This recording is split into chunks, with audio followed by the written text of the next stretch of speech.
Welcome to the case study related to the Bhopal gas tragedy investigation part, and this is the second part of this Bhopal gas tragedy because we have divided this particular module into two steps because it is one of the most worst industrial disaster of its time. So in the last module we had discussion about the plant site, the process involved, what kind of the scenario there was, the scene related to the release of the most dangerous methyl isocyanate. So in this particular module we will conclude about the investigation which were carried out by two agencies. One was attributed to the Union Carbide investigation team and second was the Government of India. So let us start with the remaining part of Union Carbide investigation. So a team from Union Carbide Corporation, they arrived on 6th of December, 3 days after the incident, and they were charged in terms of two aspects. One is to assist the safe disposal of the remaining MIC in the plant, and second was to investigate the accident and what went wrong. So the first task that was related to the safe disposal of the remaining MIC was completed by 22nd of December, and the team returned home on 2nd of January to carry out a series of experimentation to find out that what went wrong. Now this investigation team, they were having the controlled access of the plant because CBI, they took the charge of the entire plant. Now the team, they was allowed to the limited access of the plant record and personnel so that it cannot alter any record, that is the securing evidence aspect. And they were permitted to talk to certain persons, but they were not allowed to interview staff directly involved in that particular incident. So they were allowed to take the sample from the tank number 610, that was the main culprit tank, but they were not allowed to open it and inspect the tank and its piping to take the sample from elsewhere on the plant. So on their return to West Virginia, the investigators, they carried out a series of program of some 500 experiments to establish that what had occurred. So the most abundant component in the residues was MIC trimer other than DMI, DMU, trimethyl urate and trimethyl biurate, etc. So there was also the contamination of iron, chromium, nickel, and approximately their proportion, whatever the proportion they are having in SS304 steel and some 5% chloride. So trimerization, that obviously occurred, but it was unclear that what other reactions they might have taken place in that particular arena. So the investigator carried out the experiments in which the principal material believed to have been in the tank, namely methyl isocyanate, chloroform, water, iron, and they heated up to 200 degrees Celsius. So the development of reaction scheme which counted for the production of starting from these material. So the plant record, the tank number 610 contained prior to the incident 40 ton of liquid. Now the team estimated that the tank 610 had originally contained 1000 to 2000 pounds of water and 1500 to 3000 pounds of chloroform, but still the source of water was uncertain. So the chloroform could be accounted for by the fact that MRS, MIC refining still was operated at the temperature higher than its normal one. So the preparation, during the preparation for shutdown MIC, a higher chloroform content has been sent to the tank number 610 rather than 619. So this was a committed mistake at that point of time. So the iron could have come from the corrosion given high chloroform and water content and high temperature.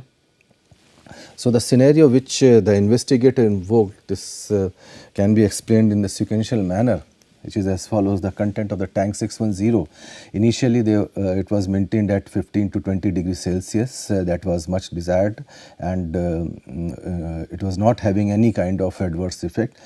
Some 1000 to 2000 pounds of water entered into tank in a manner which is unknown. The exothermic reaction between MIC, which we had earlier discussed in the previous module, that is started between MIC and water, this led to the increase in temperature and also pressure due to evolution of carbon dioxide. So whatever carbon dioxide that was evolved in due course of time was responsible for the pressure built up within this pressure vessel.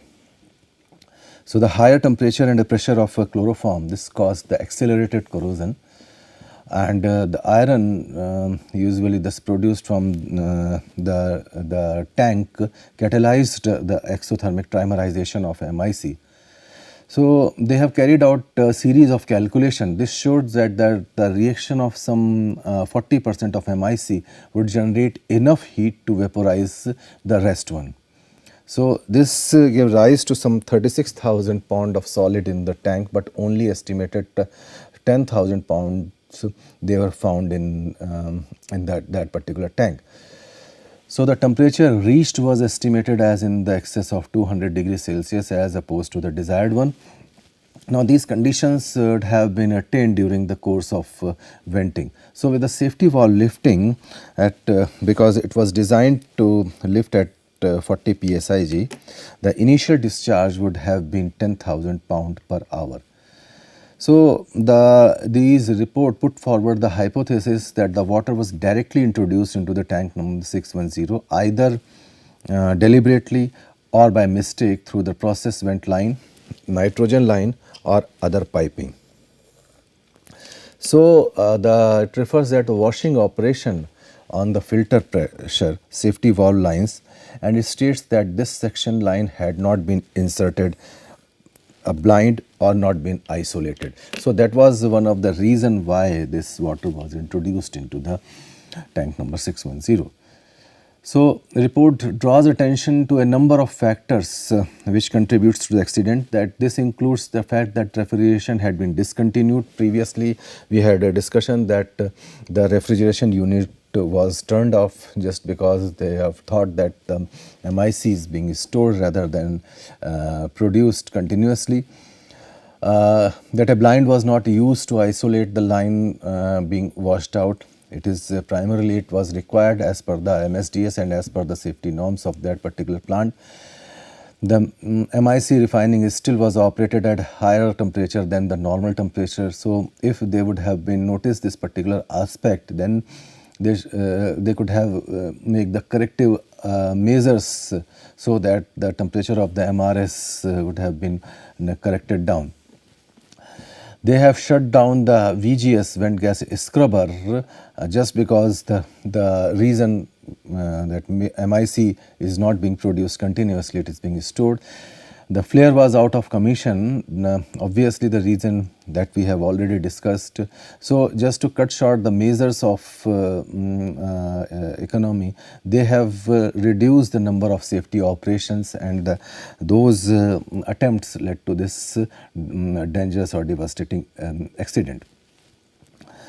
So the Union Carbide officials, they have carried out a press conference and they suggested that the water may come from nearby utility station which supplied water and a nitrogen in that particular area.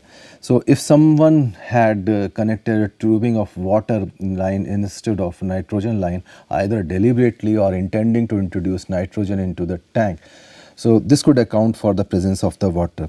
That may lead to the sabotage. Later on, the Union Carbide officials, they agreed that there was no direct evidence for this particular hypothesis, but they agreed that the water was introduced in that particular tank number 610. So apart from this, the high moisture content, that is aerosol in the discharge when evaporation gave rise to the heavy gas which rapidly sank to the ground. So this was the reason weather egged on the process. A weak wind which frequently changed the direction, which in turn helped the gas to cover more area in a shorter period of time, about 1 hour. and the weak vertical turbulence also caused a slow dilution of a gas, thus allowed the poisonous gas to spread over a considerable distance. So, the precise number of death and injuries at the Bhopal gas tragedy, they are still uncertain. The scale of accident was such that it led to the much confusion. The people have continued to die of the effect over a period of years. The Indian government estimate that the death toll about 2 years after the event was 1,754, that the compensation was paid off. By 1989, this had risen to 3,150, and by 1994 approximately 4,000. The other figures given are 30,000 permanently or totally disabled, 20,000 temporary cases, and 50,000 with a minor injury. So, one report says that in 1985 states that the number of people treated in state hospitals had been given in approximately 1,70,000. So, some 1,30,000 they were treated in Bhopal, various hospitals of Bhopal, mainly for lung and eye injuries, some 40,000 in 22 other districts, and some around 12,000 of 1,70,000 were in the critical condition, and out of this 484 died.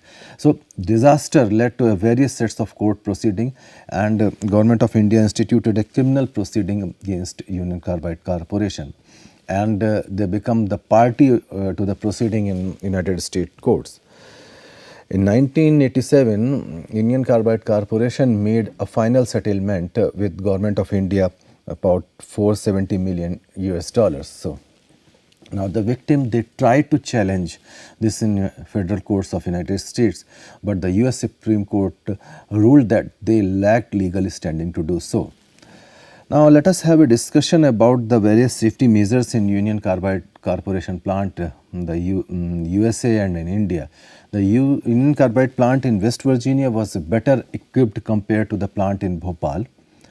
There were a number of critical differences in level of design and operation of the Bhopal and the institute plants.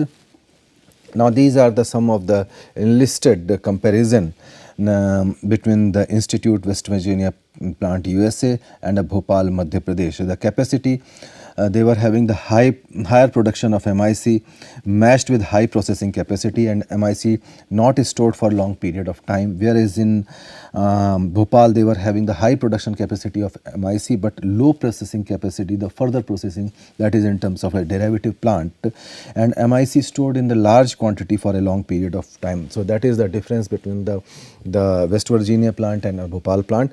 Then emergency scrubber MIC stored tank, they equipped with emergency scrubbers to neutralize any escape of MIC, designed to operate under the emergency condition. However, in Bhopal plant at the time of accident, no emergency caustic scrubber to neutralize the MIC tank leak was present.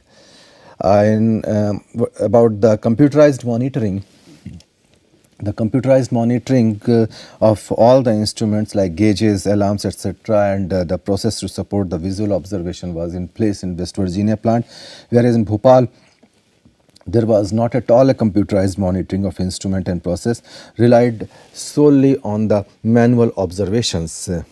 As far as the cooling system is concerned, MIC field storage tank, they used a cooling system based on chloroform in West Virginia plant, whereas in Bhopal plant the MIC tank used a cooling system based on brine. They are highly reactive with the MIC. The refrigeration unit was also there in both the plants. So, in West Virginia plant, the refrigeration unit to control temperature in the tank was never turned off, whereas in Bhopal plant, the refrigeration unit had been turned off since June 1984.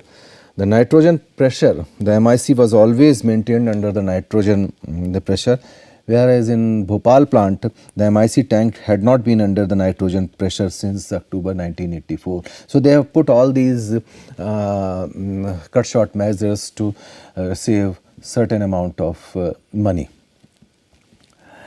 In West Virginia plant, they were having an elaborated 4-stage emergency plan to deal with any kind of toxic releases, fire, etc., including a general public alert linked to the community police, river, and a rail traffic and a local radio stations. Whereas in Bhopal plant, no system to inform the public authorities or the people living adjacent to the plant, and there was no emergency plan shared with the communities living adjacent to the plant. So if you remember the accident chronology, then there was a communication gap between the plant officials and local authorities. About the maintenance plan, the maintenance program to determine and evaluate the replacement frequency for valves and instrumentation and alarm system. Whereas in Bhopal, there was no evidence of any effective instrumentation maintenance program, and safety valve testing program largely it was ineffective. As far as the lab analysis is concerned, a lab analysis of MIC was conducted to test quality and a check for contamination prior to the storage, processing or distribution in West Virginia plant. But in Bhopal, there was no lab analysis being carried out for the quality check, and that was uncertain. The MIC stored for longer period without testing of any kind of contaminants. The training, the extensive employee training program was in place in West Virginia plant, whereas in Bhopal, the operators put in charge without sufficient training. Now you can have a look of the photographs taken shortly after the accident. This is the pipe rack is shown here in this arena, and a partially buried storage tank. There were 3 in total of our MIC located in the mid of the photograph, if you are able to locate them. Now this is the photograph of 20 years later. The flora covers the tank 610, which has been removed from the earthen mound, and this is the photograph near the filter area, and some of the critical components are identified in this particular photograph. This is the valve to the process vent header, and this one is for the filter area. Now this is the actual photograph of the spring relief valve, and this one is the rupture disc. So this is the photograph of tank 611 entry piping. Rupture disc is on the center here, somewhere here. The spring relief valve is behind the flora that has grown in over the years. Now this is the photograph of the scrubber system, that is vent gas scrubber which we were talking about.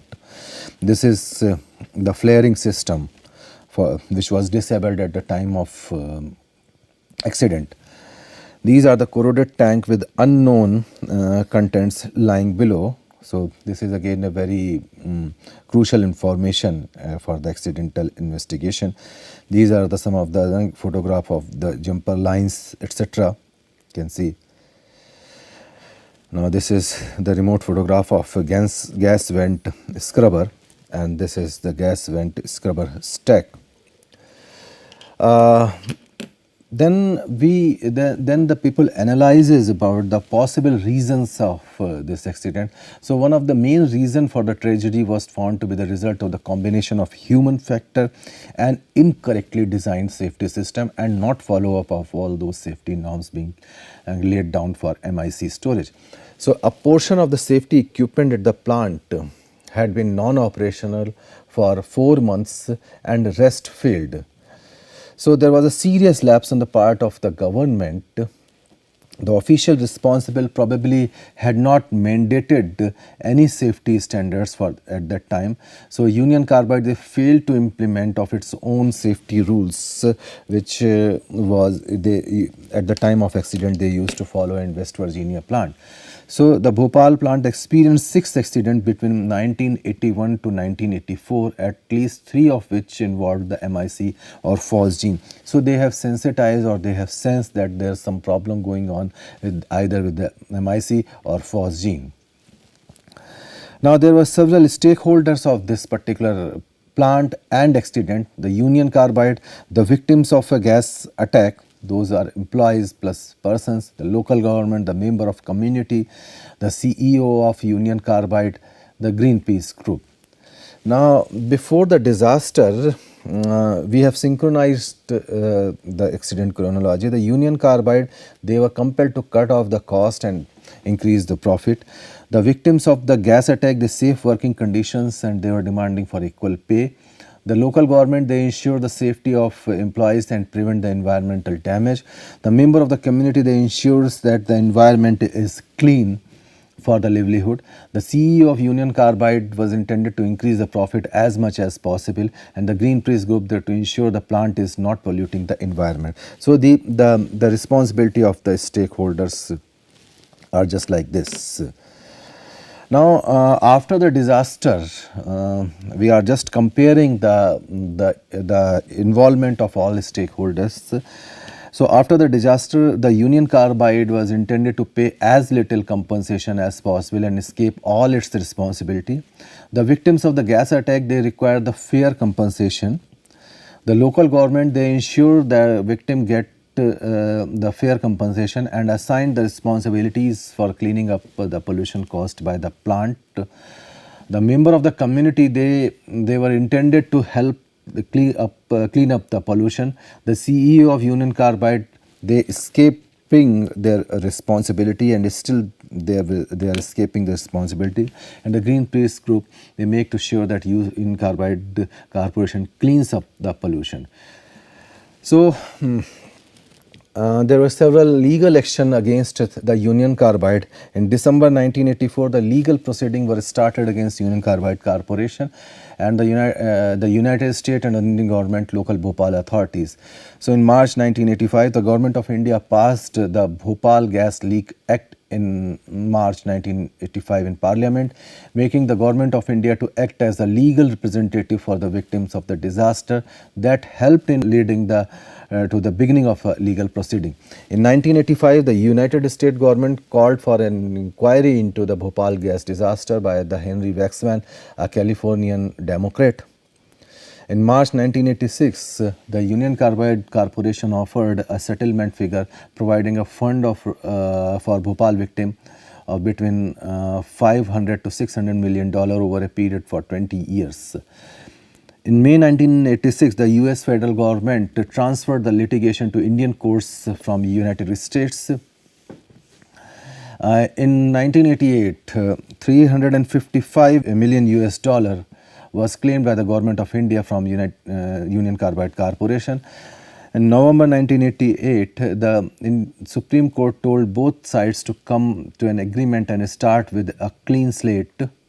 And in 1989, Union Carbide Corporation, they agreed to pay $470 million US for damages caused in the Bhopal disaster. So October 2003, the Bhopal Gas Tragedy Relief and Rehabilitation Department awarded the compensation to 5,54,895 people for injuries received and 15,310 to the survivors of those killed in the Bhopal gas leak. In June 2010, 7 ex-employees of company were sentenced to 2-year imprisonment and fined of rupees 1 lakh approximately, comes out to be 2,000 US dollar. That is after 26 years of leak. Now we may have to learn some lessons from Bhopal that the development control at the major hazard installation, we have to look into this, and a very large number of people were at risk from the plant at Bhopal, may be attributed to the encroachment or other settlement problem. There was a major problem attributed to the management of major hazard installations. There was a highly toxic substance at stake. There was a possibility, and it's very rarely, but there was a possibility of runaway reaction in storage, because usually we observe the runaway reactions in the reactors, but this is somewhat unprecedented when runaway reaction took place in the storage arena. Nobody ever thought about the water hazard in the plant, and that was attributed to the Bhopal gas tragedy. Relative hazard of the material in process and storage, so no one ever thought about this kind of approach. So these are some lessons which we may learn from the Bhopal gas tragedy. Apart from this, there are several other things which we need to address, like relative priority of safety and production. Because you can observe that the Union Carbide, they gave the priority to production rather than safety, and ultimately happened that they have to wind up their own business from India. So at the time of the accident, the plant was losing the money, and the lists a number of measures which had been taken apparently to cut the cost. We have already discussed those measures which were involved for the cutting of those costs. Some of them like the manning cuts and the cessation of the refrigeration, etc. There were the outcome of this particular Bhopal gas tragedy is there must be certain limitation on the inventory in the plant. The proper set pressure of the relief devices must be put forward. They have disabled the protective system, so some mechanisms should be there so that once the protective system is disabled, then the production lineup should be modified accordingly.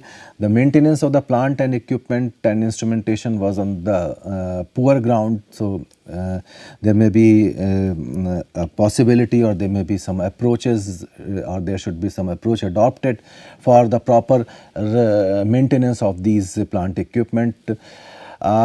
Standard operating practices should be implemented for the isolation procedure while the maintenance is being carried out or a housekeeping being carried out, and there must be certain control of plant and process modification so that all the standard operating practices be followed.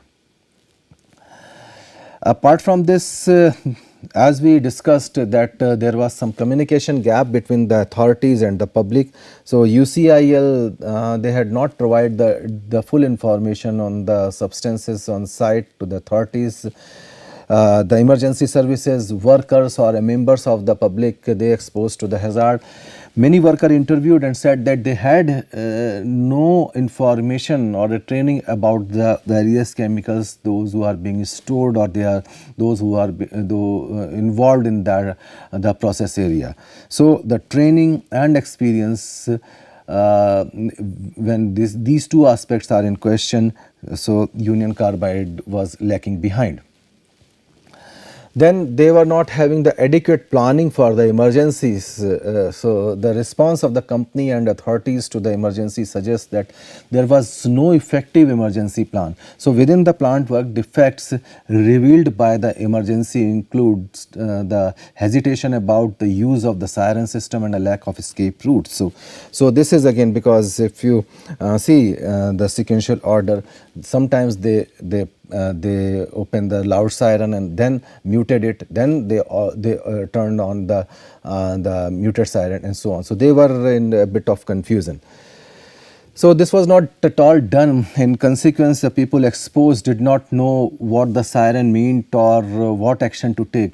The hospital did not know what they might be called on to handle and so on. So likewise, the essential action on the actual emergency is to inform the authorities what has happened and what the hazards are.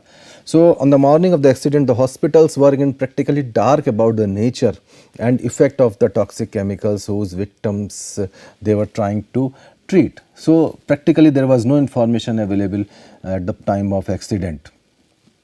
So the lapses on the part of Union Carbide, they were having the improper design of chimneys without consideration of the weather condition in all seasons. So you see that the major quantity was released through the flaring tower. Now they were having the improper design and maintenance of the safety equipment. They were not following the safety norms and regulation as they are supposed to follow by the Union Carbide Corporation plant in United States. So decision to neglect a flare system in need of a repair, that was again a crucial issue, and it was a lapse on the part of Union Carbide. They were not fit with the adequate emergency planning and community awareness. They were having the lack of awareness of the potential impact of MIC on the community by the people operating the plant, and there was inadequate community planning allowing a large population to live near a hazardous manufacturing plant. So that was again a major issue, and just a year or less than a year ahead, the state government gave the legal rights for those illegal squatters. Now let us have something related to the basic green chemistry principles. So these principles would have averted the disaster if they had been followed. Now, one thing is that to eliminate or reduce the production of hazardous chemical, that is the first protocol. The hazardous chemicals produced should not be stored or should be consumed in course of the reaction. So, just to avoid this type of thing, the inventory size must be as low as possible. So, the inventory of hazardous chemical, if inevitable, should be in small containers and not on one large container. So, that reduces the chance of any kind of hazardous scenario. There are certain other suggested solutions that alpha naphthol or a on carbyl group addition followed by the reaction with methylamine would eventually give carbaryl. So, this process does not generate or require handling the phosgene. So, the process does not require any kind of storage of MIC. So, this practically process is inherently safe. So, the Union Carbide could have adopt this particular process rather than utilizing the phosgene, etc. So, these are some toxic materials in the soil and water like benzene, dichlorobenzene, polynuclear aromatic benzene, etc. So, additionally this dichlorobenzene and trichlorobenzene were found in the soil and water samples when they were analyzed at the vicinity of Union Carbide plant and within and outside the plant. So, lead, nickel, copper, chromium, hexachlorocyclohexane and chlorobenzene, they were found in soil samples. So, mercury was found to be between 20,000 to 60 lakh times the standard level in soil. So, that is extremely dangerous scenario and may lead to the carcinoma. There are certain ethical issues before the disaster. So, workers were forced to use the English manual even though only a few understand the language. That was a major problem. So, they were not practically trained or they didn't have the knowledge about the various safety issues. And 70% of the plant employees were fined for refusing to deviate from the proper safety regulations, replacing the leaked pipe, etc. So, this was again one of the ethical issue. As of 2008, Union Carbide Corporation had not released information about the possible composition of the cloud gas. So, they withhold that particular type of information. Now, several internal studies which exhibit several severe contamination, they were not made public. So, this is again the ethical issue. One of the another reason is that environmental change. In 1950, the population of Bhopal was around 70,000. 1956 became the state capital. In 1984, the population was around 6,95,000. So, the national government and international agencies should focus on widely applicable technique for the corporate responsibility and accident prevention as much in the developing world context as in advanced industrial nation. And this was lacking behind in the Union Carbide Corporation because they didn't follow the same safety norm those who are applicable in West Virginia plant. So, the local government clearly cannot allow the industrial facilities to be situated within urban area regardless of the evaluation of a land use over time. Now, industry and government need to bring the proper financial support to local communities so that they can provide better medical and other necessary services to reduce morbidity and mortality and material loss in case of any industrial accident. Existing public health infrastructure needs to be taken into account when hazardous industry choose site for manufacturing the plant. Now, the legislation and the regulation then need to evolve in active consultation with all stakeholders, laying emphasis on emergency requirement and increasing standards with appropriate emphasis on actual functioning of safety mechanisms and inclusions of an active safety culture. So, multinational by virtue of their global purpose, organization and resources should be treated as a single monolithic agent rather than as a network of to discrete or non-interdependent unit. Now, there were certain alternatives before the disaster. The first alternative was try to increase the product sales. So, they were keep all the product options, etc. And second was the seize production and dispose MIC chemical gas, that is sale for the local resident, the cost of disposing the gas in very large quantity. The third and the last alternative was the seize production to keep the MIC chemical but continue to perform the regular maintenance. Now usually this does not cost too much and it is relatively safer for the local resident, but they didn't follow this one. Another things which is alternative after the disaster, that is compensate to the victims. So the increasing the compensation to help people survive, that was one of the prime motto, and providing at least 20 years worth of medical expenses. Although when the DNA sequencing or the gene structure is concerned, this time frame is very small.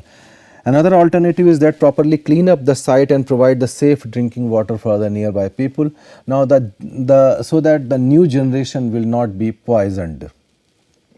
So recommendation before the disaster, obviously the alternative 3 is recommended, and the management should elect to cease the active production on the plant but continue regular maintenance. And MIC or methyl isocyanate is a highly reactive and deadly gas that remained in the tanks after production was cut off.